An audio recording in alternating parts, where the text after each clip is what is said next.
खरं तर एखाद्या संवेदनशील मनाला हलवून टाकणारी ती घटना होती। अतिशय दुर्गम भागातल्या रेल्वे पटरीवर परळी शहराच्या नजदीक एक नवजात अर्भकाला जिवंत पटरीवर टाकलं, जे की जखमी अवस्थेत होतं। एका माझ्या सहकार्याने मला रात्री फोन करून सांगितलं की असं एक बाळ ते आत्ताच जन्मलेलं आहे आणि ते पटरीवर पडलं आहे। मी त्या क्षणी माझे मित्र, काही डॉक्टर आहेत, माझे बंधू, या सर्वांना तिथं पाठवलं। त्या बाळाला घेऊन इस्पितळामध्ये अगोदर प्राथमिक उपचार केले।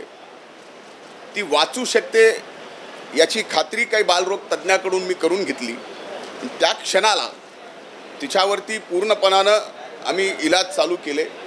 आज ती धोक्याच्या बाहेर आहे। कुणाची आहे, कुणी टाकली आहे, काहीही माहिती नव्हतं।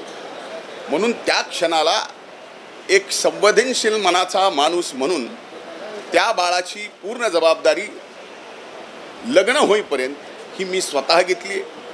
सुप्रियाताईंना मी ज्यावेळेस ही घटना साकली त्या दिवशी सुप्रियाताई म्हणल्या की या सर्व गोष्टीत मीही मदत करेल। त्यामुळं संवेदनशील मनाने घेतलेला हा निर्णय, आणि मला असं वाटतं की कदाचित माझ्या जागी दुसरं कुणी असतं तर ते करू शकलं असतं। ते का केलं नाही मला म्हणायचं नाही, पण ती घटना मला अगोदर कळाली आणि माझ्या संवेदनशील मनाला ते या ठिकाणी वाटलं की आपण ते करायला पाहिजे, म्हणून तो मी या ठिकाणी